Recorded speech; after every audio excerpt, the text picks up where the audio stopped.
To like, do you need to up your volume a little bit? Like, No, well, everything sounds pretty good to me. yeah. Okay. Okay. All right. Okay, shall we get going? Yeah. Hello, one and all. My name's John Clare. This is Roman Puech. and this is the Post Watch Post Mortem, and we're just after watching the Joe Cornish 2011 movie Attack the Block, a movie I haven't seen in a few years, and I gotta admit it's a bit of a soft spot. It's something, you know, it's kind of comes from my ends, in it. So yeah, I'm fairly familiar with the film. I really like it. Roman? It was released in 2011. 11. Yeah. So Okay. that's 12 years old. And it was featuring John Boyega. I think that was the first film that John Boyega came. Am I pronouncing the name right? John Boyega, yeah, I think it does, yeah. John Boyega. Yeah. Yeah, it was the first time in big screen, I think. Yeah. Yeah, I think so. And I fucking love this film because Joe Cornish is actually one of he's involved. He's like one of the unsung heroes of the Cornetto trilogy because he's one of the co-writers. Him and yeah, I can see from the credit there that Edgar Wright was a executive producer. Yeah, yeah. So like, it's all very kind of that era, if you know what I mean. Well, there's no Edgar Wright touch into Well, it wasn't directed by Edgar Wright. No, it was not Edgar Wright directed, but like a kind of similar vibe that the his movie, The World's End. The World's End. Yeah, it's kind of the same kind of tone with the score and the I suppose with those classic sci-fi notes like like those. I don't know what's called the instrument. It's like is that the synchrotron? Synchrotron, yeah. You can move your hand. You move. Basically, you have this machine, and you have pipes, and how you move your hand affect the noise, like magnetic instrument. Okay, yeah. I remember seeing something about that once before. I think it's called a synchrotron, but I could be wrong. But there's the vibe. There's this music. It's also It's pretty good. I like. There's great idea in this little movie. How long was it? It was only about an hour and a half. An hour and a half. Yeah, that's worth. Yeah. Good. Yeah, it's a good hour and it's worth it. 1 hour and a half. I think so. I mean, the one thing. I know I say this all the fucking time, but I'm going to say it again. Creativity is born from constraint. They had probably next to no money. Mm-hmm. They were very smart about where they put the money. Like the beasts, the monsters. I have the name. Class. I'll call it the Venta Predator or the Venta Black, because I wanted to put Venta Black into the thing because maybe it's trademark. Is Venta trademark? It's owned by Anish Kapoor, a fucking charlatan who calls himself an artist. It's a color. It's the blackest color.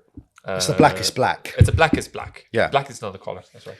But it's the blackest black. It's a way to hide. If you don't have a good special effects or good CGI, just put black on it. And but the thing is, it does work because there's a light. There is the teeth, the blue.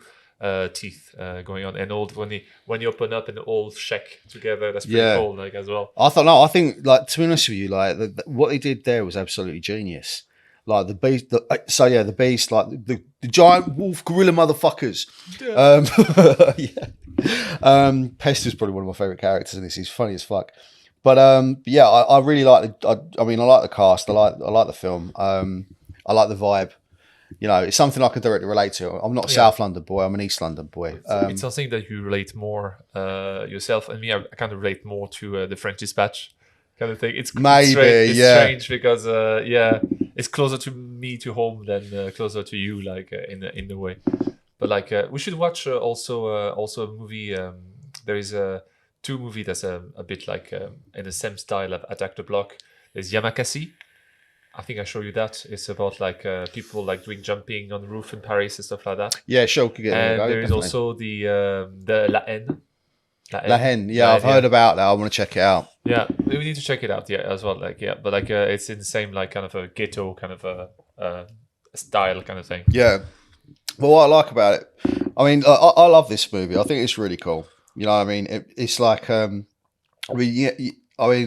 fact that it kind of let's be honest, there's some parts of it. There are some parts of London whether it's in South London, North London, East London, wherever you go, like anywhere there's like council estates, like generally speaking, like council estates are rough places to be. Cause, like, same in France as well. Yeah, but because in the first, like, we moved out because we used to live in a council estate until I was about 7 years old, and it was rough. Like, we were lucky. I mean, to be honest with you, growing up, I was probably lucky we got out of there when we did, because the block itself no longer exists. It used to be called Ernest Richards Tower, on the border between Leighton and Walthamstow. It was flattened about 20 odd years ago, but yeah, I mean, it was because I used to remember. Like, I remember one time at the age of, I think it was about 7 years old or something. I was 5 or 6 or 7. Anyway, I was young. And we used to have this, like, there used to be a ramp that led up into the main foyer where the elevators were. Yeah. Right. And I remember, like, there was a balloon on the floor. Right. It wasn't a balloon. What was it? I don't know. What was it? It was a condom. Ah, okay. Yeah. So I went to go pick it up. Mummy, there's a balloon. And she was like, come the fuck on. Like, so yeah, like, my mother knew what was going on. Luckily I didn't. But yeah, having spent a bit of time in council estates, I mean, yeah, these are really deprived areas of London, mate. It's basically like the people who grew up in council estates, they're mostly being forgotten, especially now under a Tory government. And, you know, touch wood, they get voted out the next election, the fuckwits.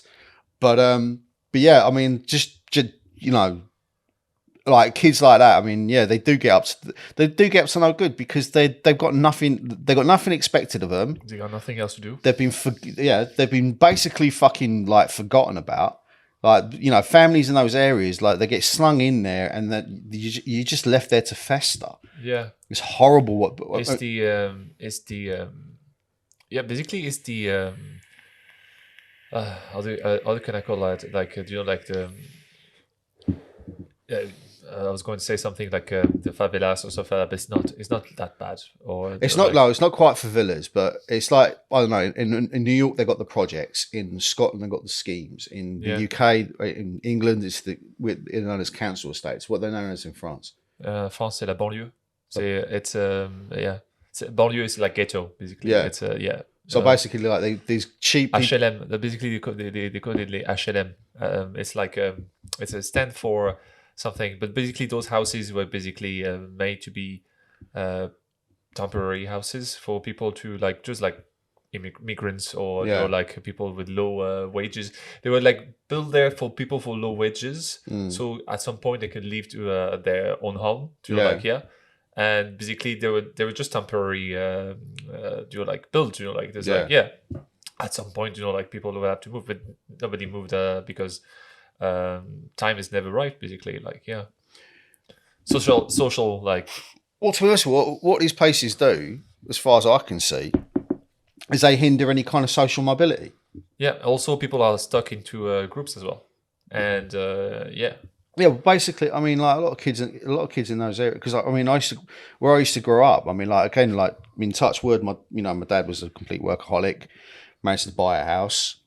We moved out. Well, don't get me wrong. Like, I mean, Walthamstow is a very different area now. But when I was growing up there, it was not exactly what you call, like, the nicer parts of London. It's not quite like Notting Hill, darling. It's not quite like, you know, not Westminster, but like, it was a way in France, for example. It was a way to put all the people that you don't really want in your city. Yeah, you just dump them there and forget about them. And it's like yeah, go on. Sorry, it's just the one thing that comes to mind is, like, a few years ago, to give a great example of this, in one of the most wealthy boroughs in London, Knightsbridge.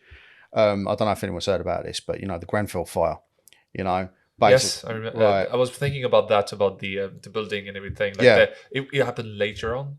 Yeah, the Grenfell fire happened about, I think it was about 2015, 14, no, 15. No, it was 2017, 2000. No, it wasn't. It was earlier than that. Trust me. Earlier than that? Sorry about that. I didn't know.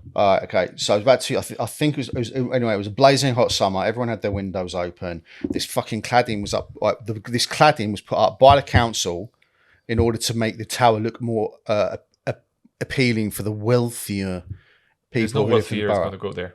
Well, no, but the thing is, it was a big ugly council tower, so they wanted to prettify it. Yeah. So they did that with the cheapest possible way, And the problem was they were like, I mean, there was a whole fucking scandal about it, and it's still rumbling now. The fallout from it, I don't think it's ever truly hit the ground, so to speak. It's still kind of up in the air.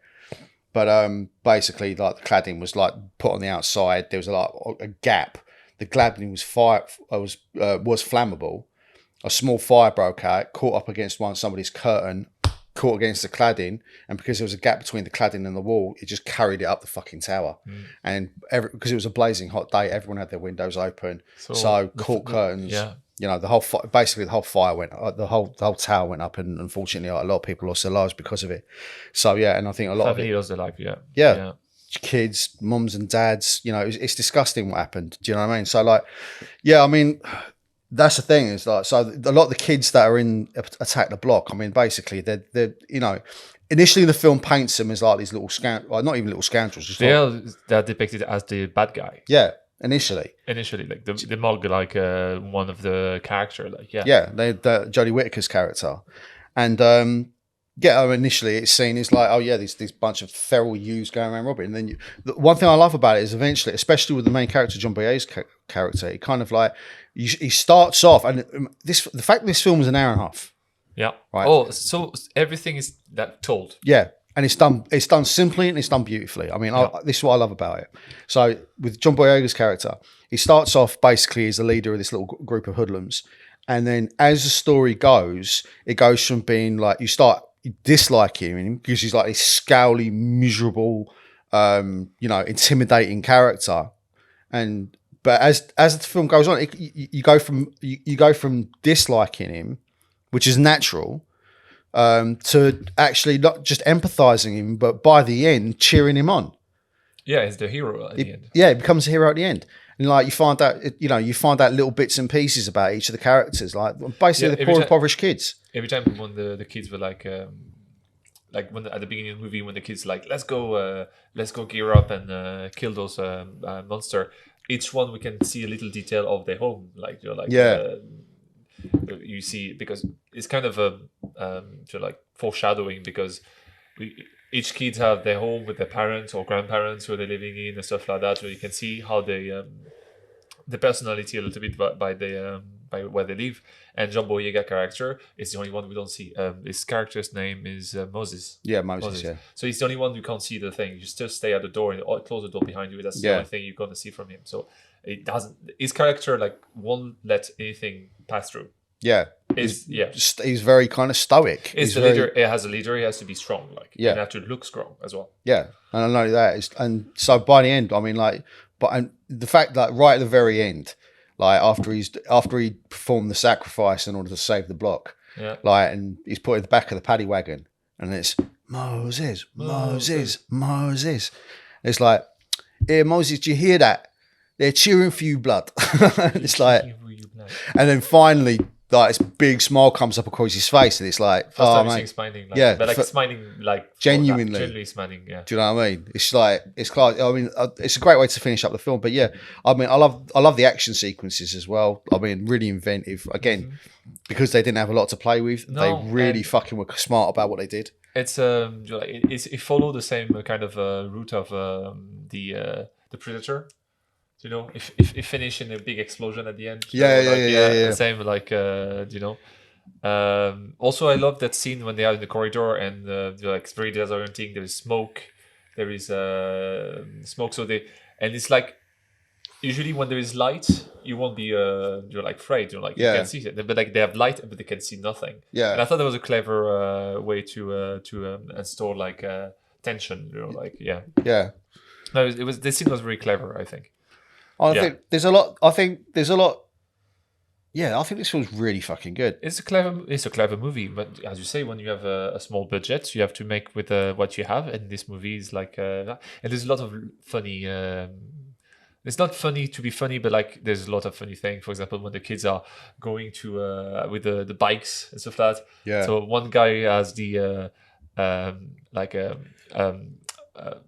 motocross thing. The other one has a scooter with a pizza scooter. It keeps getting worse. There's one with a pizza scooter with the L on the back. Another one has the moped, yeah, moped, like tiny or ped ped, Yeah. a tiny like Japanese kids like motorcycle, and the other one like. And the other one's got a BMX with his mate giving him a backy. Yeah. It's just really There's fun. another little funny thing as well. Yeah. But also, also there's lots of little like touches of foreshadowing about. Like one of the first scenes, like just before Jodie Whittaker's character gets mugged, like she walks down the street and there's this like shot with like, and it's got the names of all the kids in the gang.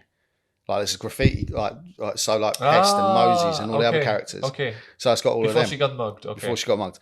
So it kind of introduces you to the gang already. Also, there's when they show the block, the camera pan down and they show you the name of the block with the map of it. Yeah. So you get familiar like where the action is setting. Yeah. Like there's a lot of way basically which I like, and sometimes it's different from a Japanese like Japanese movies, stuff like that, when you overly explain something. Oh yeah. For example, like they show you the graffiti. I completely passed that. Yeah. I'm sorry, because for me it was just a wall with the graffiti. Because I didn't know the name of the character, so I didn't notice that. But I saw the camera down, watching at the block, and when it's panning down, you see the map of it, so you can see where it is and what's the name of the block. Lots of visual storytelling. Same as well Very when they bring the little alien to the apartment. They're like smoking weed and watching the TV with this documentary about like moth using hormones to guide themselves into the to attract all the males. And then we find out later on, that's exactly what's going on with the aliens. Then the guy, he explained it in case nobody in the audience pay attention about that little television thing, which is a kind of an homage as well as Shaun of the Dead TV. TV scene. Do you remember when the zombie attack is starting, and the television you have to lock the doors like that. Yeah. And it just went through the channel, and they're and people are literally just eat themselves alive. Eat people alive. They're it just do you remember that? Yeah, of course I do, man. Yeah. Do you know what I mean? It's like that's what I love about that's things like you could tell like these guys like Joe Cornish is I think he was like one of the co-writers for Shaun of the Dead and a lot of them films, and this is like the first film I believe he directed himself. They come from the same kind of they have the same little clique, same little like group of like it'd be I don't know, to a lesser extent it'd be like the fact that George Lucas, Martin Scorsese, Spielberg, they all came up together at the same time. Yeah, but they all know each other and they all just bounce their ideas together. Yeah. For example, I know that Martin Scorsese or help for the first Star Wars thing. So you need those feedback. Yeah, I mean it's kind of cool. There's a lot of that kind of like not interoperability. There's there's this kind of pollination of ideas amongst. Yes, that's a better way. So the fact that there's and also it's got a very strong kind of like British London feel about it, which I quite enjoy because I'm from London myself, so there's a little bit of bias there. But also like the fact that you can see like influences, like I think you brought up like the influence of Predator. Yeah. There's like a kind of a similar it's the same thing to discover a monster, and basically this group of guys get together and some of them get picked off with that woman that follow them, but she cannot do much. Well, no, things with Jodie Whittaker's character, because I know Jodie Whittaker gets a lot of stick for when I was talking about the Predator, the comparison, at some point they have to escort this woman, the scientist, that they have to. Do you remember Predator? I haven't seen Predator in donkey's years. I should those watch it again. military spec ops go to South America to rescue that scientist that was working on a meteor or something like that, or light going on. And come in and just go. Hello, darling. Hello, darling. Bye. Bye. Don't be so rude. Hello, darling. But you mentioned Predator. So I mean, this group of ragtag nutcases going in and kill the alien. But in this movie, it's like this bunch of ragtag kids go and kill a load of aliens on a council estate in South London. Also, at the start of this film, it says it pans down to Oval Station. Oval Station's on the Victoria line. Mm-hmm. Just thought you'd like to know. What was the fireworks for? Was it for the 4th of July or? No, it's No, we don't do 4th of July back over. No, I mean, like, it's for Guy Fawkes. What's that? Guy Fawkes, the 5th November. Remember the 5th of November. V for Vanetta. Was it? Remember So, the 5th of November. Because you... Fireworks, treason and plot. Yeah, because you stop... Because somebody got stopped to blow up the parliament, you celebrate by blow up firework. Yeah. And this is a national... it's like... I was going to something, but like... It's not a national holiday in the sense you don't get a day off, but it's just a night out. It's like everyone goes out in November, sets off a load of fireworks. It's not like... it's not a national day. It is a national day in a sense. But it's like, as a population, it's a national day, but not on the books. No, you don't get a day off. No, you don't get a day off, yeah. Because that's kind of an anti-government celebration, pretty much. Yeah, really. I mean, basically it's supposed to celebrate the fate, how the gunpowder plot didn't end Parliament, didn't... So they celebrate that it didn't happen, or they celebrate that it almost happened? Oh, I don't know. I mean, like, to be honest with you, like, the ins and outs of it, I mean, it's been a while. So strange, like... Well, I think it was something to do with King James. They tried to assassinate King James. I think it was, if I remember rightly. I mean, I'm sure I'm going to be corrected. I'm trying to remember back about 30 years nearly to my school education, so I'm not 100% certain on it. Mm-hmm. But the entirety of the day is just basically, it's just a night out. Okay. Go out. There's fireworks going up all over the gaff. Go out, get some like beers, get some take the kids out to a fireworks display. Like have a bit of, they can get some cotton candy and whatever else, and sit, watch all the fancy fireworks go off. I mean, it's usually a good night out. Like, okay. But if you're ever in London, I'll have to fucking take you out one night. Yeah. But like, yeah, and also that's unseen when he blew up his own apartment, when Moses' character blew up his own apartment and hang on the Union Jack, with the epic music. And the thing is, like, at the start of it, you even see the flag. Yeah, you see the flag hanging up there. You see the side of the flat, you see the side of the block with the flag flying off. You see something flying off. You don't know what it is. You think it's like maybe like somebody rug or somebody... well, no, it looks like to me, it looks like a flag. It did look like a Union Jack flag. But it's just like, that's the thing. It's like what it does very well is it's showing you that without actually pointing it out, like putting a right big red arrow up towards it. Yeah. It's showing you very subtly that this is going to be important later. Yeah. Pay attention. No, not even being important. It's like they show you at the beginning, and so it's there. So you don't see like, where'd that come from? Yeah, exactly. So it's just that's what I like about it. It's like it very intelligently. It tells a lot of and the thing is like. Yeah, it tells its story mostly visually, like very intelligently, I think. Also, like, I mean, how the whole thing kicks off. I think we should actually talk a little bit about the story. But how the whole thing kicks off is when after Jodie Whittaker's character gets mugged, this little gremlin, this golem, as the kids call it, comes down from space, and they go out and they shank it. They murder it, and as a result, all these other big gorilla wolf motherfuckers come down out of the sky trying to find out what's going on. Well, I don't know, trying to find out what's going on, but It's the worst. I don't understand that species, but that's the worst. I don't know. We don't know about the they don't go too far into it. Just they give you enough to know that's what's relevant. They make some intelligent assumptions based on what goes on our planet, and and the film gives you the information as to why that was as well. So like you could, again, like with anything else, you can nitpick it, but I think this is. I think it done it fairly smartly, in fairness. Ventator. That's the idea for the name of the creature. Ventator. What? No, Ventator. I was like thinking of a name of the creature. Okay. Venta Black and Predator, Ventator. Okay. I'm joking. Thank you. Very clever. Well done. Oh my God. Done. Sarcastic backpack. Well deserved. We've got a new audio set up now. There you go. Thank you. Yeah. Wonderful.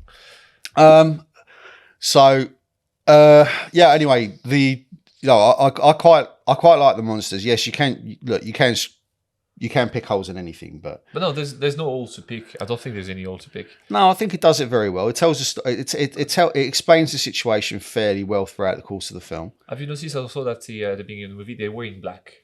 They're all like Yeah, wearing black, and the light because it's night. They're wearing black. They need highlight to separate them from the background. Yeah, and the highlight was blue as well at the beginning of the movie. So they were blue and black like the animals, the monster at the end. Like yeah. so that's a clever way to do as well. Like they were the monster. And they were, not only that, it's like, what was it? Jenny Whittaker's character actually refers to them as little monsters. Yeah. At one point. Yeah. So, and I think it's all pretty, I think it's pretty cool, man. I mean, like, there's good, a lot of clever ideas. I don't like. I see the rating on your iPad on Rotten Tomato, and I don't think it deserves that bad a review. Well, no, the critic score is actually very high. It's at 90%. The audience score is at 75%. It's just like it's okay, Oh, no, I think it's more than okay. 75%. Like, I'd say most people enjoy it. I'd rate it a little bit higher than that. Oh, me too. Yeah. I'll probably go like low to mid 8s for this myself personally, because I think it's like a really good movie. I think it's inventive. It's funny. It's fun. It's not for kids. It's not for kids. I mean, but it's like this. But like, there's a movie I would watch as a kid. I would watch as a kid. Like, there's this one kill that I find, because this is one character, Hi-Hat. He's a right fucking dick. Like, he's like this is my block, innit? He's got this awful song that goes, "Get the strap, gat," or whatever the fuck it was called. He's got this awful song. He's basically this little man who's in charge of the gang, and he's proper little man syndrome. He's the pimp, like, basically. Well, no, he's a drug dealer. Drug dealer, yeah. Yeah, so he's basically he's a bit of a cunt, but he waves guns around. He reckons he's a fucking hard case. Yeah. But later on in the movie, he gets his comeuppance when basically his face gets literally peeled off. It's the only one we see, like, the death thing, or the other kid before, and the other one before. Like, it's a changing of tone, because what you think is because they're kids, it's a movie. So, they're not going to kill kids in the movie, like, and it did. It did. Like, but both, like, one of the kids, like, because the most, I'd say, like, outside Boyega's character at the start of it, he's a pretty obstreperous little prick. But his mate, I can't remember his name, but I'll have to get the cast list up just to double check. Let me have a look. So, what was his name? Not Leon Jones. Franz Dramer. His character was Dennis, and Dennis was a bit of a dick. He was the first to die. Like, he was the guy with the katana. Yeah. Also, it's funny because like, there is 3 katana, and he took the first one was the middle one. Yeah. And after he said, like, fuck it, I'll take the bigger one. But the thing is, there's 3 types of katana. There's one, it was the one you do, like, sacrifice is the first one, the small one. Right. I can remember the name. Seppuku. The seppuku. Well, no, the seppuku is the act of the seppuku is the act of sacrifice. But, like, the small one is for, like, it's the personal knife. Yeah. So, like, to cut something or to that thing. And this middle one, the big one, is for like, outside war and combat. And the middle one for inside combat. It's for combat in small areas. And it's for that when you use the big katana like this, it got stuck into the wall. Yeah. Because as a katana connoisseur, he should have used the smaller one. And I like it, especially, like, at one point, then, like, he does that. The thing gets stuck in. This is John Boyega's character. Stuck in a wall. You got one of the big gorilla wolf motherfuckers coming up, opening its fucking massive maw full of neon teeth. You think it's the end of him? I think it's the end of it. And Johnny Whittaker comes along and just shoves a fucking knife shanks him right underneath the jaw. A bit like, yeah. I was thinking of a scene, but, like, it's not the same. Like, the first scene when the guy got the miniature church what do you call that? Just steeple, like ice cream. That's a great movie as well. I'm sorry, you need to watch all the Edgar Wright movie are great. Yeah, I know. I would definitely gonna have to watch one at some point. I mean, look, we've already watched them because I'm a huge Edgar Wright fan, so is he. And look, if you loved The World's End, you're gonna love. This has definitely got vibes of The World's End. I'll definitely agree with you on that one. Maybe, like, Edgar Wright took some stuff from there to do The World's End. Maybe do like the group of friends trying to outrun the aliens. Also the same color tone. It's like night, and blue lens flare. You know, like very lens flare and stuff like that for the alien look. You know. Yeah, like, the color correction in general had kind of a blue tone to it all the way through. Yeah, all the way through. Yeah, and this like blue lens flare, like the blue lens flare, like is connected to alien. It's also connected to like a UFO thing. You see a blue light, or like say a stream of light or stuff like that. I mean, you even said at the start it was like it reminded you of Men in Black a little. Men in Black. Oh, that was the music at the beginning, and also the title. Yeah. Dun dun dun dun dun dun dun dun dun dun dun dun dun dun. You know, with that kind of theme going on, which would remind me of like the Men in Black. Yeah, a lot. Yeah. Dun, dun, dun, dun. There's a great movie, The Men in Black, as well. Like the first one is, the second one's fucking. We're not talking about that, but like as a first, like great movie, The Men in Black. My favorite scene is when you're like Kay. It's the recruitment for Kay. That's my the Will Smith character recruitment. That's my favorite scene of the whole thing. Do you know when he's in the eggshell thing, is trying to sign the document, like so, like know, and nobody like cannot like have something to write on. Is the only one to pull the table. But my favorite scene is when they go to the shooting range. Yeah. And all those monsters and all the guys are shooting, and Will Smith is like not shooting, is waiting, and at some point he's just like shot, and the only one he shot was a little girl, straight in the middle of the head. Can you tell me why you shot that little girl? Well, I was first looking at that monster over there, and then I realized he was just doing his gym. Like it was hanging on the thing. Yeah. And this girl here, with those 2 books about nuclear fusion and stuff like that, that's way over, I think. So I followed my instinct and I shot her. Like, it was funny. I haven't seen that movie in fucking donkey years. I love that movie. But yeah, I mean, I getting back to this one though, I mean, I already enjoyed it, man. I keep saying that, I know, but I did. Really enjoyed it. Thought it was really good. Related it to quite a lot. I like Jodie Whittaker in this. I know like she gets a lot of stick over her performance in Doctor Who. I think Doctor Who recently has got a load of stick, but I'm not a big Doctor Who fan. I'm not exactly what you call a Whovian, so I don't really care. But yeah, I liked her in this. I thought she was really good. I did like Alex Esmail as Pest. I thought he was fucking funny. Show me Alex, man. He was the white kid. Oh yeah. Yeah, with the funny hair. Yeah, I thought he was like really class. I mean, in fairness, I like them all. Is class. All the kids are good. Yeah, all the kids are good, mate. Because I worked with kids before in theater, but like sometimes kids are better than adult. You know, because they get in the zone. They have the energy. They have the like the passion. They're like, oh, I want to do this. This is so cool and stuff like that. That the adult sometimes doesn't have. You know, like yeah. Well, that's the thing is, as an adult, you can get pretty jaded. So. And the fact is, like, John Boyega's going to become like a pretty big star in his own right, justifiably so. I mean, look, he was one. I'm not a big Star Wars fan. I didn't think the Force Awakens was as great as it was made out when it first came out. But I like John Boyega. Yes, John Boyega character was like he was a ball of fresh air in the franchise, I think. Yeah, but apparently he was completely wasted in the other. He was wasted. The character was wasted, and at the end, it was just. Forgotten about, yeah. Which I think is a shame because the kid can act. Yeah, you know what I mean. John Boyega. First time I watched in cinema and Star Wars: The Force Awakens, he got me crying sometime. Like he's a powerful, very talented actor. Like So I mean, like touch wood. Like I mean, just out of curiosity, I'm just going to go into his filmography. Yeah, because I want to see what other movies he's seen. I was in Pacific Rim Uprising. Known for Attack the Block, love it. Force Awakens, Star Wars in general, don't care. What else was he in? I think he stopped his career pretty much. Oh no! He's done. Well, mate, look, he's got a good list here.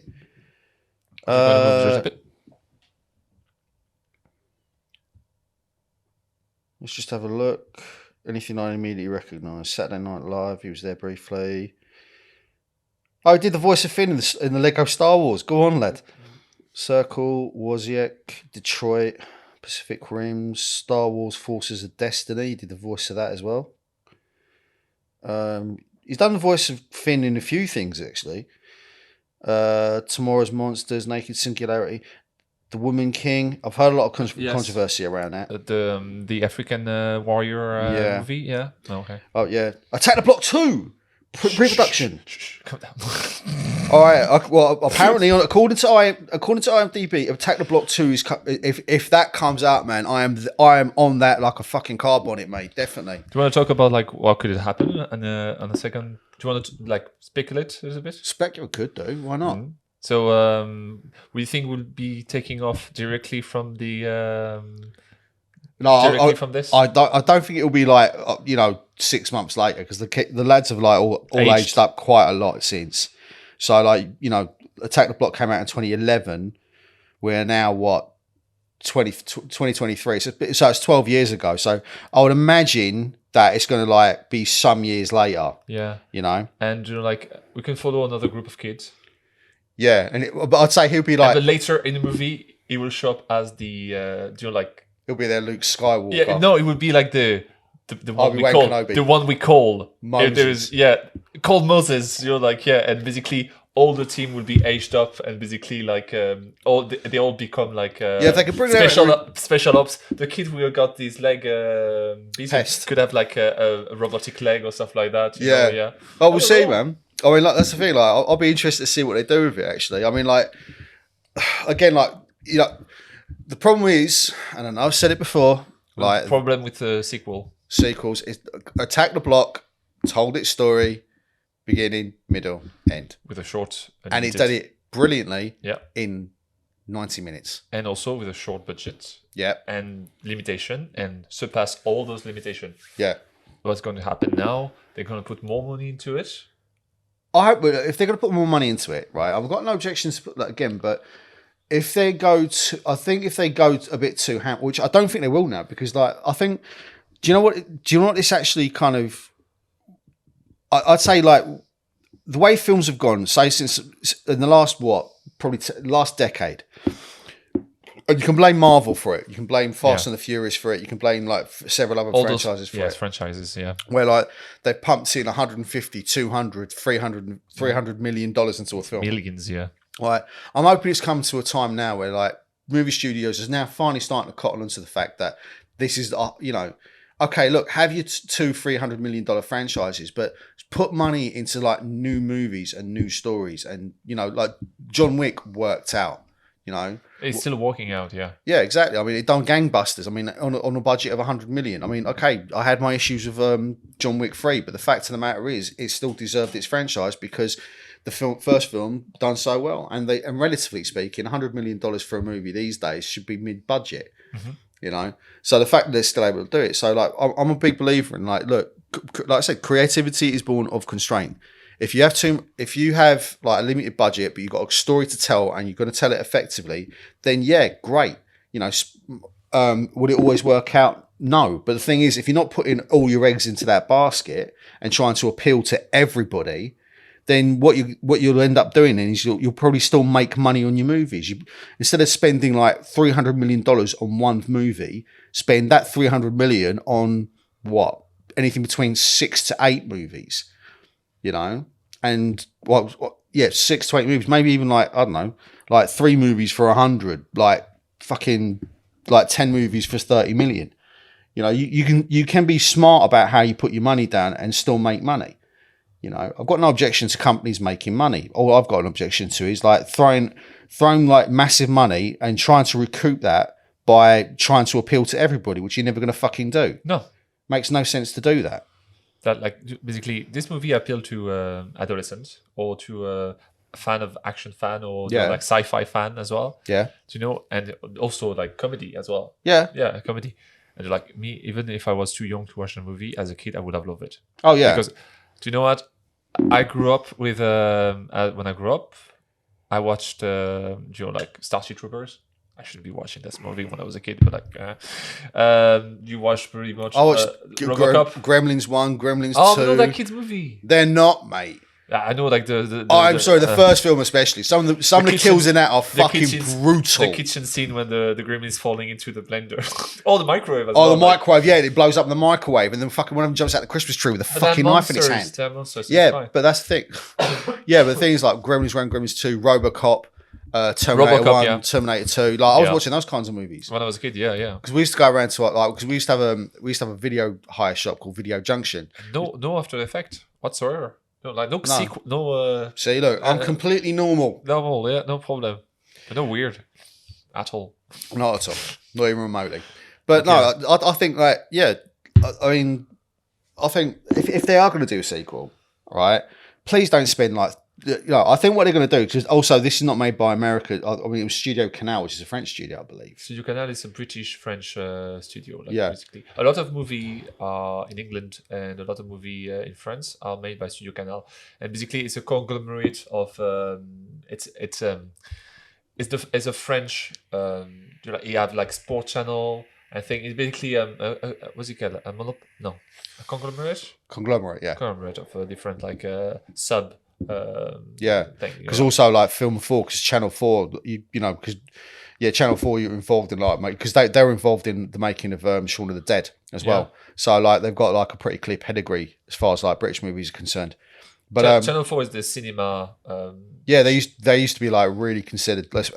Basically, like Channel 4 used to, I wouldn't say like the HBO of the UK, but a lot of the good movies like Train Spotting was associated with Film 4, Shaun of the Dead.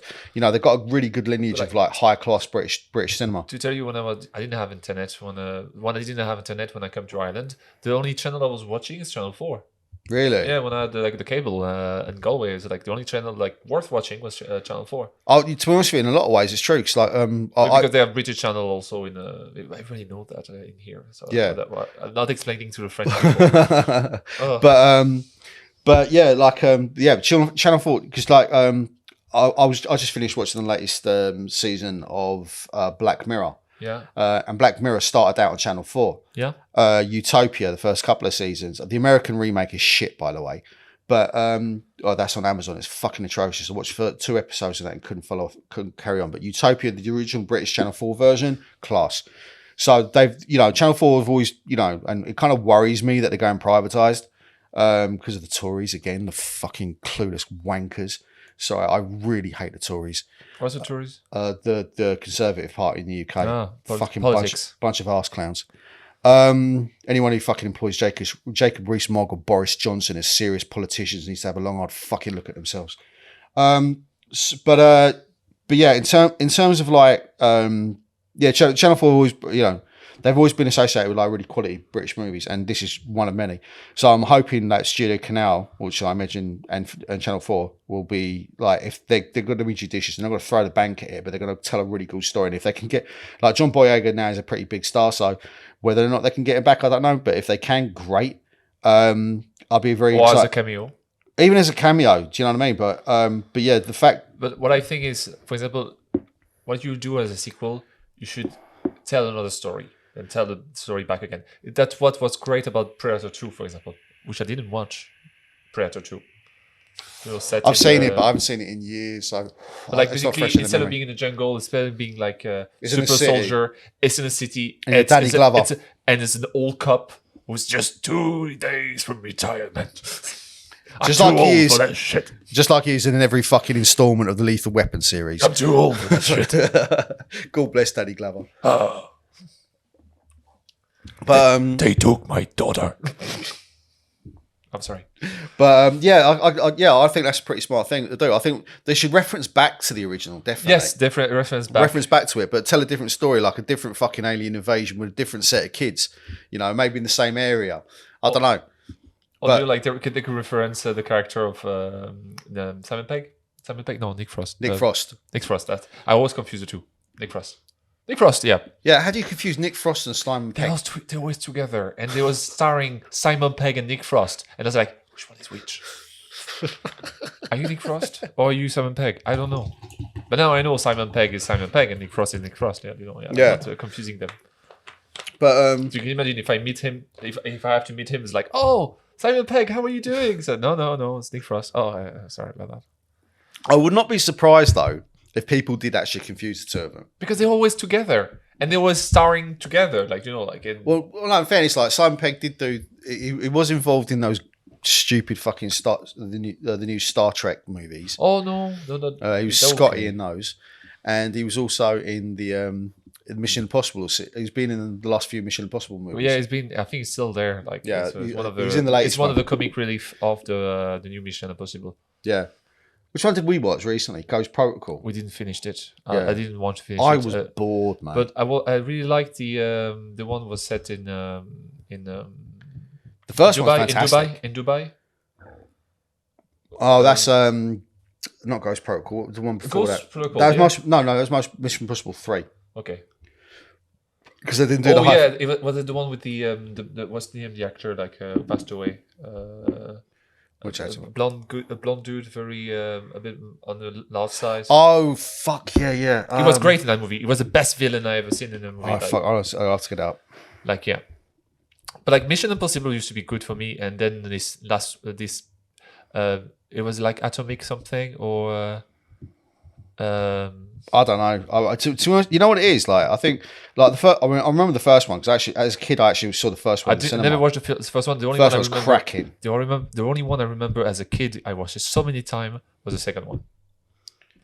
Directed by John Woo. Yeah, with the motorcycle scene, it's so cool. You had Mission Impossible Fallout, Mission Impossible 3. That Fallout we didn't watch. We didn't finish. Rogue Nation, Ghost Protocol. Yeah. I don't know. I might have to sit. I don't know. Maybe Fallout was the one we didn't finish. Yeah. Okay. That's the one. The last one. That's the one that Simon Pegg was starting to be. Right. Casting. Was it called Ghost Protocol? Yeah, very 2011. good. Yeah. It was the. Do you know what? It was the start of the decline, but it was still good. Do you know when you're on the pyramid, it's it's okay, it's excellent, it's great. And then it started. Okay, it's okay. It's it started to go down. Right. And Ghost Protocol was the beginning of the fall down. It was still a good movie, but it was starting to go down a little bit. And I think I watched with you the first James Bond. The first James Bond, the first Mission Impossible, and I got bored. I think. I like the first Mission Impossible. I think it's good. It's a lot more restrained. It's a really good movie. And all the special effect, all the explosions at the end when they travel through the the tunnel with the helicopter chase. It's not what's called the name of the tunnel again? The Eurotunnel. Wasn't the Eurotunnel? It's the Eurotunnel. It's from it's the one that connecting France to Dover. To Dover. Yeah. Oh yeah, you're right then. Eurotunnel, They go with an helicopter into it. Yeah. Yeah. With Jean-Claude no, not Jean-Claude Van Damme. Jean Reno. That's the one. Jean Reno was a bad guy. But yeah, really good film. But anyway, I hope when it comes to the sequel, I do hope that they do kind of show some restraint. Show some restraint and see new perspective. Yes. Or maybe add something to the monster. And you know what? New monsters. That'd be cool. That'd be cool. Do you they took the monster in the block and they play with their genetical thing?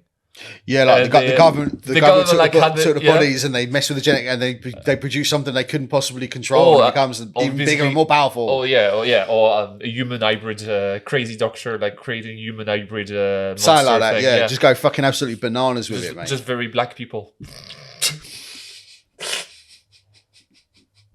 Not because the monsters are black. It's just if you watch the movie, the monsters are black. Black. It's funny as well because one of the lads, the character Dennis, turns around and goes, "Man, he's blacker than my uncle Reggie," which I thought was quite funny. It's really funny. I do find it funny though. It's I don't even kind of stray too far into political correctness, but there was a little bit of political correctness in this. At some point in the movie, when they say that the monster was sent by the government because they. The people. No, that wasn't going to refer to. But although that I don't think it was political correctness. That I think was political commentary. Yes. Okay. Right? There's a difference. Maybe. There is a difference, but there was a little bit of political correctness when they turned around and said, "Oh yeah, there was 5 views, and one of them had a black hat with a dark rim. A black hat with a red rim on it, and he's black." Do you know what I mean? And there was a white dude, and there was an Asian looking dude, and there was one mixed race dude there.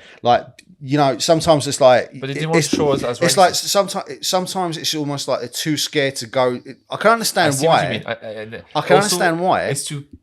This girl is not stopping at the color of thing because she's a doctor and her boyfriend is working in Africa or stuff like that. She's not racist, and so to prove her just. But it's not racist to point that out. I don't think it's because they didn't point it out is the problem. Yeah, I think I just think silly little things like that. I think it is silly. I don't harp too much on about it. Maybe it was the first thing that she said, but we cut later on in the No. Look, there's no supposing about it. Let's be frank about it.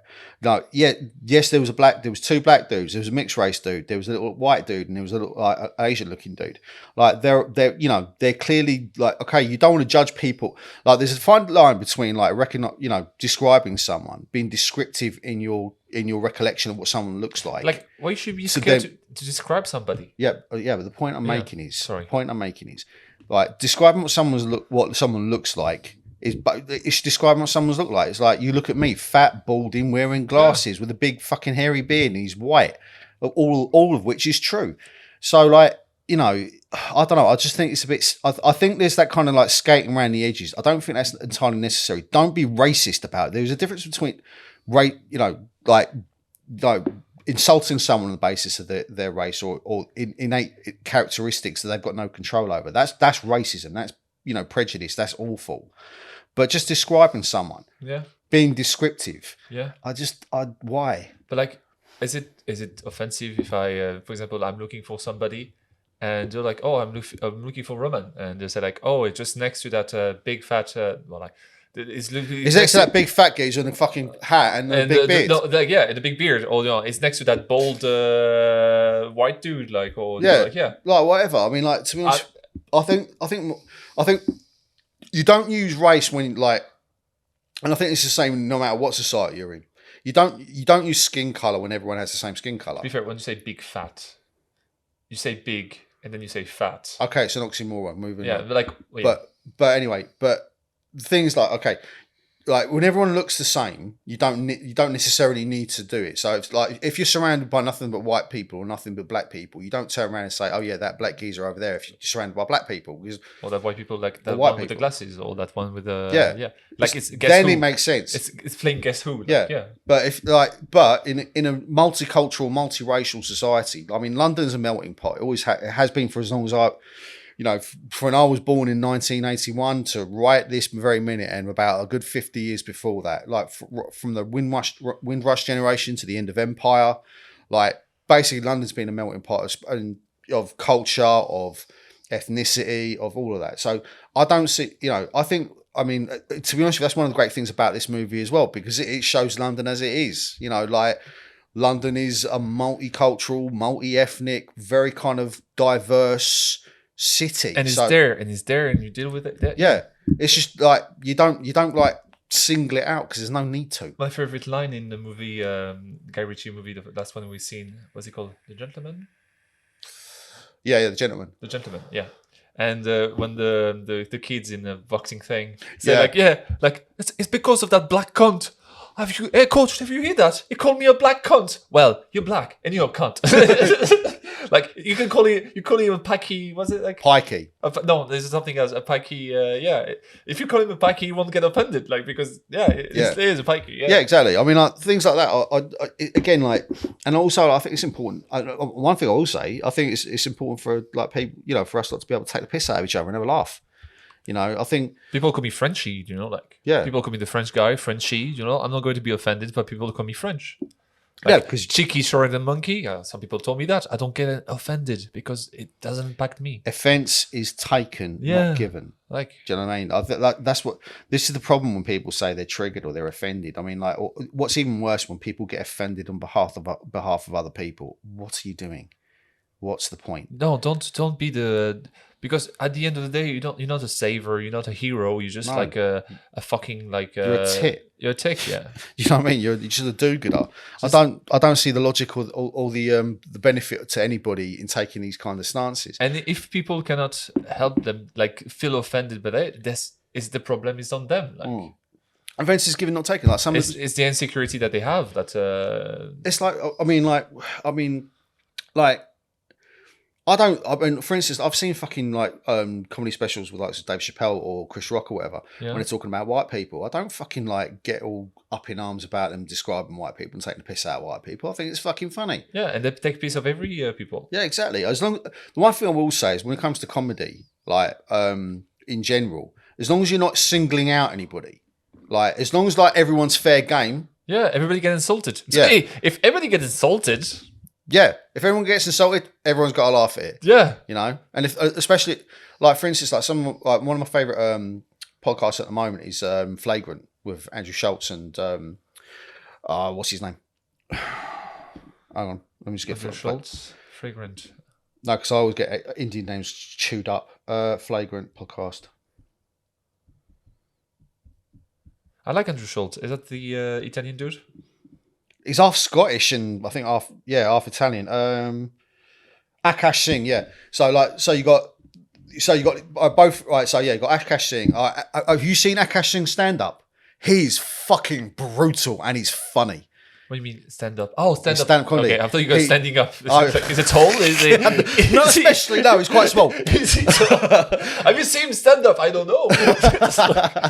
I've seen him sit down quite a lot in podcasts. I hear him standing up, and he's actually pretty caustic on people. Oh yeah, he fucking goes in, mate. He goes in, yeah. He goes in. There's no fucking punches pulled with that geezer, mate. No, not at all. No, and if you get offended, it's you that you have a problem. Yeah. It's not him who has a problem. If you get offended, you have a problem. Yeah, I'm sorry, but if you can't take a joke, you have a problem. Yeah. Oh look, if the joke's not funny, fine, fair enough. If you don't find the joke funny, then all right, you don't find the joke funny. Deflate your ego a little bit, you know. Yeah. Like it's just like, look, offence is given, not taken. Don't get me wrong. There's certain things you shouldn't fucking say, just out of basic common sense. Like, don't go around using the N word. Why? Because if you do, you're a dick. Do you know what I mean? Because using it is it become a curse word. It has so much toxic content. It's like, I tell you what, I'll give you an example. Like when I was still going to school, all right, because I went to school in like this multiracial school. It's called Mackenzie in East London, Walthamstow, and like basically it's where that was a school you went to when you got kicked out of every other school in the borough, which incidentally I did. I got kicked out of a school called Holy Family because I'm a Catholic. No way. I know, right? So anyway, I got kicked out. I was the only Catholic in the entire school, and everyone knew me as Irish, which I find quite funny. When I moved over here, everyone thinks of me as English, which I think is entirely confusing. Because that's why I always say I'm not English, I'm not Irish, I'm just confused. But yeah, I remember a couple of black lads in my class, in my science class, they would turn around and using the N word. I turned around to them and said, "Oh boys, can I ask you a question?" And they were like, "What?" I was like, "You guys use that word all the time, right? But if I come up to you and use that word to you, you'll like get pissed at me. Like, what's all that about? Yeah, what's all that about?" And then one of the lads, Nimrod, I think it was, turned around to me, explained it to me. He turns around, he goes, "Yeah, well, the reason why that is because like we've taken the word back, and we kind of use it amongst ourselves, but where it comes from slavery, it comes from persecution, blah blah blah." Yeah. And you know what? After that, I was like, fair enough. Yeah, fair enough. Yeah. And I love the Morgan Freeman thing. Like, how do you stop like racism or people stop pointing it out? Just stop talking about it. Yeah. Stop talking about it. I mean, like, stop talking. There is a problem. Yeah. Well, basically, anyone who's being racist, like, point at them, call them a fucking idiot, and laugh at them. Yeah. And if they really step out of line, maybe give them a slap and tickle. But in the main, more often than not, most of the stuff that's been like people are getting triggered by these days, it just seems to me it's just like it's so innocuous and silly. But like, it become like, I think, by the humorist taking back that word, even though what's the name of the Andrew Schultz? Andrew Schultz never used the N word, but he always laugh about it. He make fun of it. Yeah, he make fun of it. How silly it is. How he make fun, and they kind of. That's what we need. We need to like just chill out. There's like I don't know. Well, the problem is though, you got Twitter. I'm not going to say it. Like no, the problem is like you got Twitter, right, and you got the likes of, like even YouTube and everything else. You got this kind of like situation where like people are almost competing with how offended they can get about stuff. Yes, and I don't understand the logic of it because like what you're doing is, especially with people you don't want to associate with, right? Especially, don't get me wrong, there's like some people, like especially when you've got some American stuff, especially on the right, man, on the right and on the left, like they're like most people, I would say, all right, are to left of centre, to right of centre, and most people can just sit down and have an intelligent conversation about politics. They can disagree about certain aspects of it. That's fine. I'm to the left. Like some people I know to the right, like one fellow I went to school with, he's a conservative voter. I disagree with him on that, but we were still pals at school. And if I saw him again, I'd be like, "Hey mate, let's go for a pint together." Would we agree on everything politically? No, but could we still turn around and talk to each other like human beings and be civil? Of course. And I think for the most part, that's where a lot of people are. Like most people are in that kind of like grey area between the right and the left on the centre. But it's just like you get the extremists who have got the loudest voices and the biggest fucking platforms, who make the most fucking noise and cause the most fucking problems for everyone. And everyone in the middle is just like, oh, would you for the most part, you kind of like, it's almost like, I don't know, like rubbernecking when you're driving down a motorway, you see a car crash. People watch out of curiosity, or some people get indoctrinated to the right or to the left to this fucking silliness that's going on. I mean, I'm hoping like one day common sense will come, like will kind of start sinking in, and people kind of gravitate more to the center again. But so what is most important, like? Yeah, because like, look, lads, there's only so many hills to die on, because and I don't want to die on any of them. By attacking everything and everyone, you're not helping people to connect. Like, no, you're not. Like, look. Sometimes I can make some jokes and stuff like that, And if I'm attacking somebody, like, oh, I apologize and that's it, like, But like, I don't know. It's a subject that's like those. I call them social justice warrior, like those people that basically like. Well, it's a commonly used term, but yeah. Anyway. Yeah, but like yeah. I think the media nowadays is clouded with those kind of. Well, I think to be honest, violence. It is violence, like at some point. Well, I wouldn't say it's violence. No, it's violence is a bit extreme because, like, it's a term that some people on the extreme left, right, in the American left, I'm going to call it, where they say, right, if you turn around and say you're a dickhead to someone, that's an act of violence. No, it isn't. It's someone throwing an insult. It's throwing an insult. Right, and if you acted like a dickhead, you deserved it probably. Yeah, and do you know what? An insult shouldn't affect you that much. No, it's a word. It's a word. Like, don't get me wrong. Like I said, with the N word, okay, that I can sort of understand the exception being made for. Because there's a lot of it's like there's like some community that don't like to be called like, because there's some community who suffer like a lot, and then you don't need to push that in, like, because, absolutely. But if you suffer from an insult, like a normal insult, is the problem is not the person that's insulting you. The problem is you.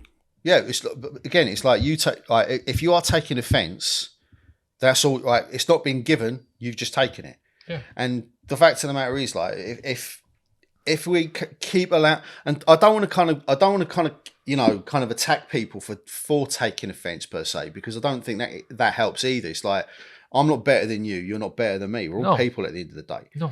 It's just a case of like, look, lads, we just need to fucking calm everything down a little bit. Let's just stop being so fucking radical and extreme. There's about all everything. the things to think about. Yeah.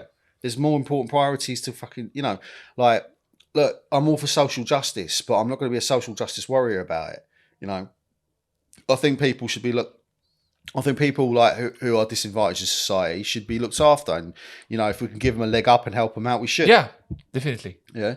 I also feel that I don't feel people just because they're on benefits are inherently lazy, because like some people want to work, some people might be like setting up a business and trying to get something going so they can get off benefits. There's any number of reasons why people are on the dole and why people are on welfare and whatever. You can't necessarily assume that they're just lazy for that reason.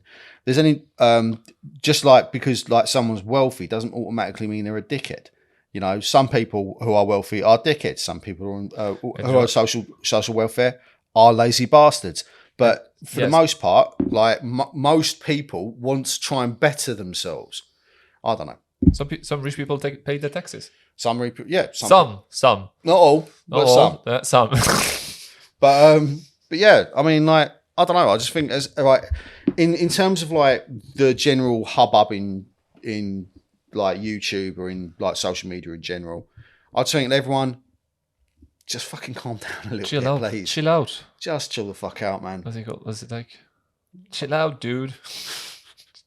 Anyway, we should get back to the film, man. I think we've kind of gone on a bit of a tangent, quite a bit of a tangent. Should all smoke weed or take a bunch of mushrooms together? Mushrooms are fun. Yeah, mushrooms are fun. Mushrooms are fun. Don't do drugs, kids. But adults, go for it. Do whatever the fuck you want. Do whatever you want. Kids, don't. But yeah, I mean, I just think like, yeah. Anyway, getting back to the movie. Get back to the movie. Yeah. I think like, look, that little like the bit that's kind of started that whole conversation off was like that, not stating the bloody obvious. I mean, I think it was a bit silly. I don't think it was necessary. That scene with the Jodie Whittaker stating the obvious that she didn't because she had to identify the character by the way they look, but at no point she mentioned the skin tone, the skin color, which I think is a bit silly because it's a descriptive. But anyway, some people would get offended. So and you know what? And at the time period, they prefer to not mention it. Yeah. Anyway, in terms of the movie itself, like getting back to that, I think aside from that, like I think is it a great movie in terms of it being a great movie? Okay, no. But it's a fucking fun. It is fun. It is funny. It is endearing. It's got strong performances from a lot of the cast.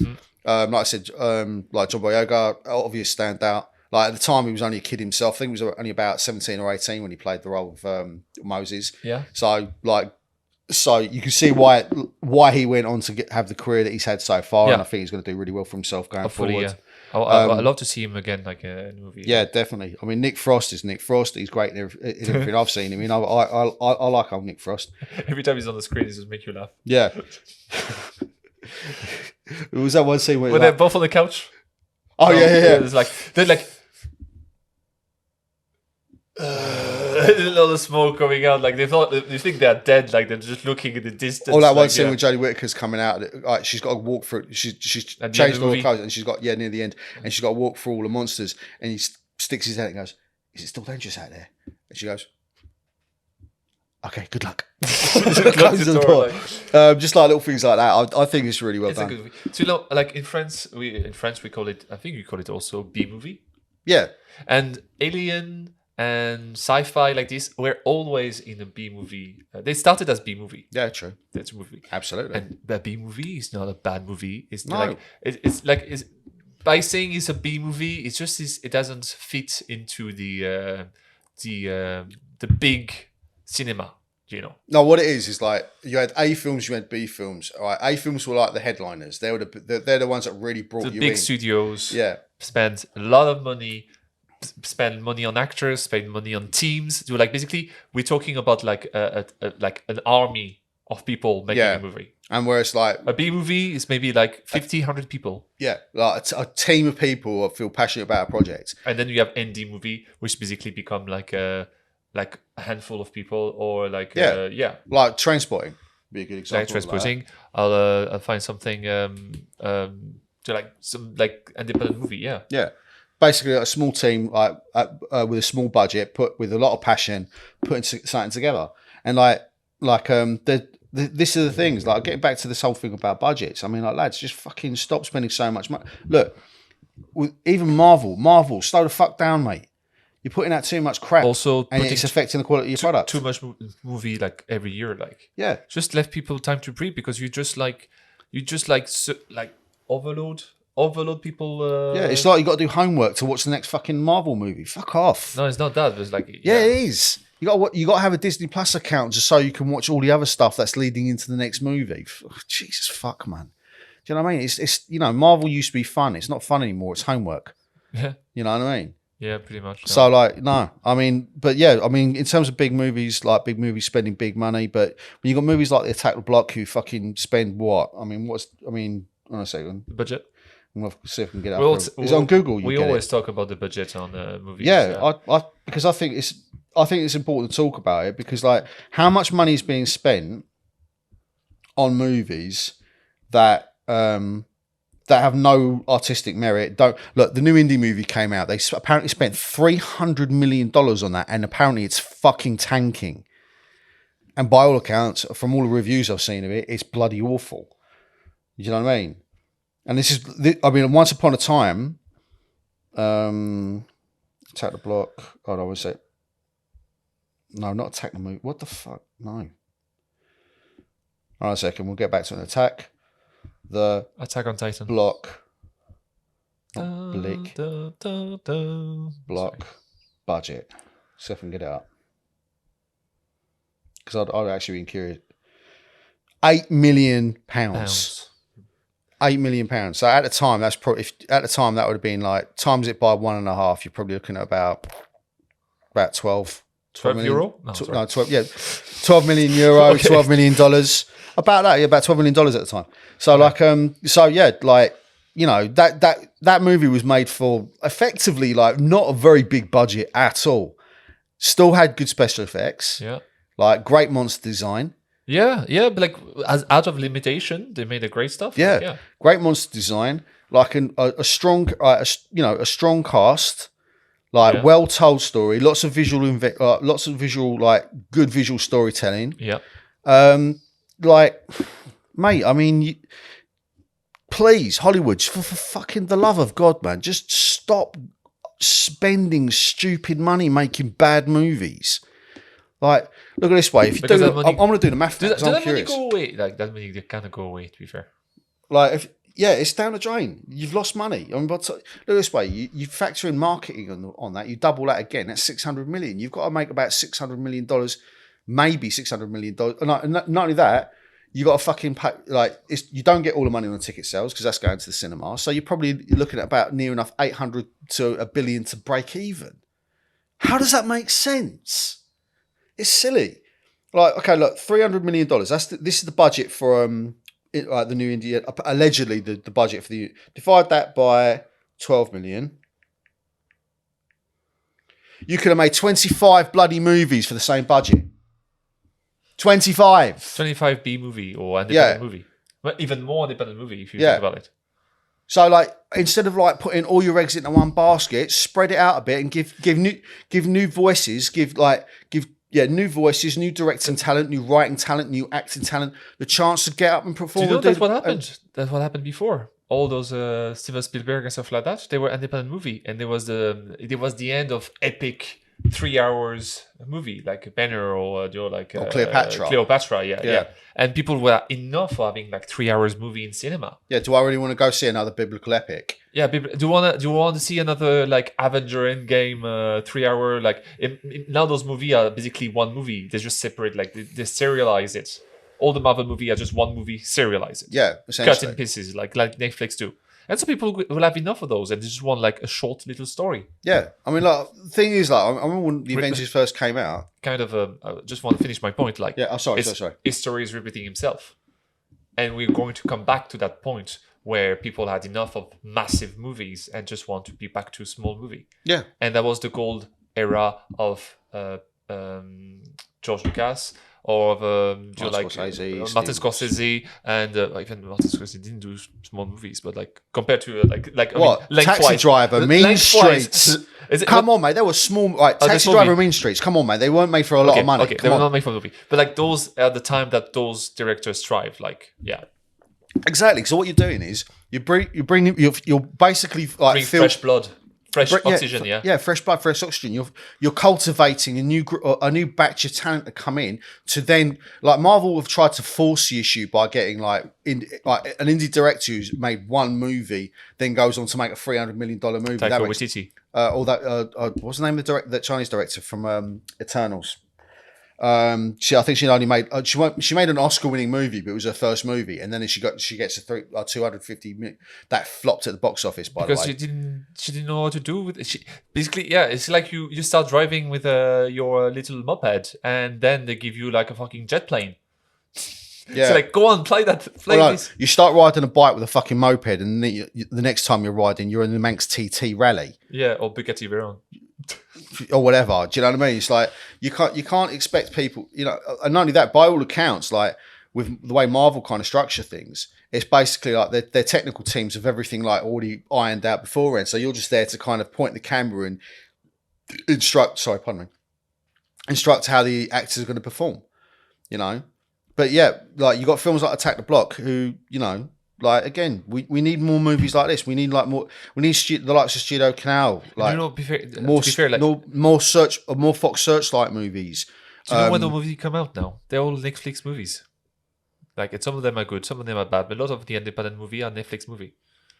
Yeah, that's because Netflix is basically spunking money at everything. Yeah. There's no quality control. Or Disney, or so like all those little ones. Because that's the thing, is like if you're something like, again, Studio Canal probably doesn't have like a massive amount of money to produce infinite number of fucking films. They did put a lot of money on like bullshit movie. Asterix and Obelix, the last one apparently.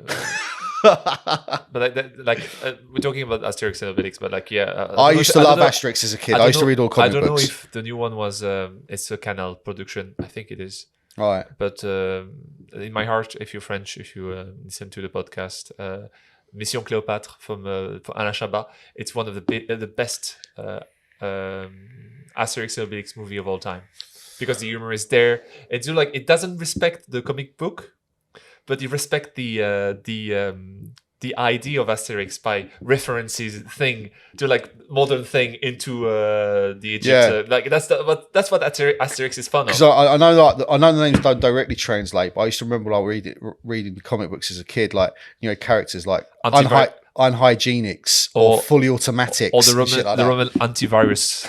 Yeah, just general antivirus. Just like really clever, witty names for everybody. Yeah, and it just carry on that and make like fun of for example, in the Alain Chabat one, they do a reference of Star Wars. One of the character has like a black helmet going like this, and he says like, "What we're gonna do, sir? They have like a magic potion and stuff like that." And like, when the Empire has been attacked, the Empire strike back. Like, and then you go back to the thing, like da, da, da. And it's not in the comic books. It doesn't respect the original material, but it respects the idea of Asterix and Obelix. Yeah, I know what you mean. And I wish we can watch this one, but like the problem with that movie is it's a great movie. I think it's a great movie because of the reference and everything. It's a bit like Monty Python kind of a style, you know, like Alain Chabat is very inspired by Monty Python and the brothers, something like that, the Gere brothers. Coen brothers. No, as the Snake in the Plane, or not the Snake in the Plane, Pilot, as do you know those the movies? Wright brothers, Naked Guns, or Wright brothers? Is that no? right? That's the guys who created the plane. Naked Gun. Hang on. Yeah, the brothers thing. Yeah, the Naked Gun. Do you know those visual comedy movie, like, you know? Oh, right. I said Naked Gun. What's the name of the actor again? Oh, bloody hell. The Naked Gun. No. I don't know. Anyway. But like, do you know like those movie Hot Shot or something like that? Oh, yeah. What's the director? I'll get Hot Shot up. Hot Shots Part 2. Part 2. I loved you in Wall Street. Yeah. As he passes his dad. Yes, like in the same. What's the director's? The director is Jim Abrahams. Writers Jim Abrahams and Pat Proft. Maybe I'm not there. Well, I'm not there. Maybe it's a different director. But those old visual comedy and Alain Chabat is like, he loved those movies and like kind of homage those, you know, like.